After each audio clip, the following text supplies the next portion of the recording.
Morning. Our devotion this week is worshiping in your jammies. Things have changed for the church since the pandemic hit. Some of the changes I think were for the better, but some may not have been. I think that it is great the pandemic forced our churches into the 21st century technology-wise. Before the pandemic, only megachurches broadcast their weekly service. Now almost everybody does. Woodforest Presbyterian broadcasts not only our worship service, but also adult Sunday school and the Presbyterian women's study. And our shut-ins love it. They feel part of things again.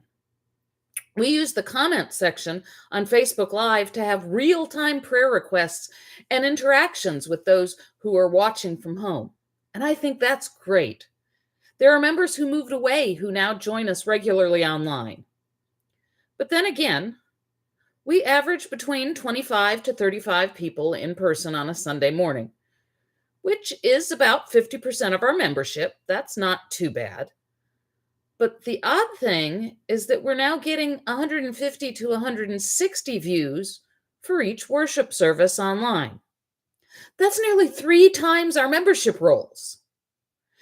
And unless they comment, we have no way to know who's out there watching. It's kind of weird.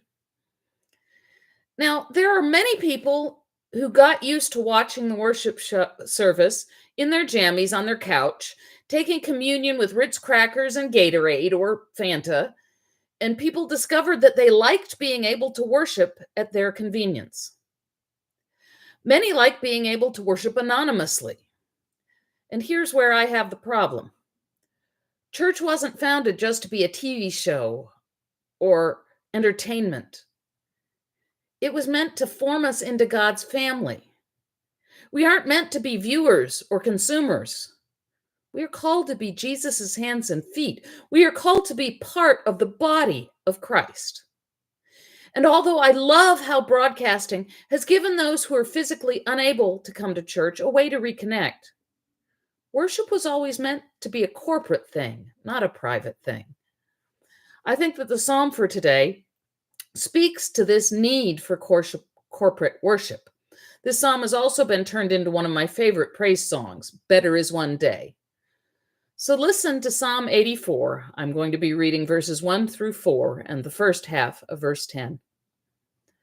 How lovely is your dwelling place, O Lord of hosts. My soul longs, indeed it faints, for the courts of the Lord. My heart and my flesh sing for joy to the living God.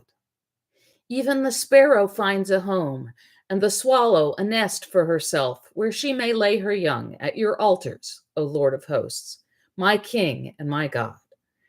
Happy are those who live in your house, ever singing your praise. For a day in your courts is better than 1,000 elsewhere.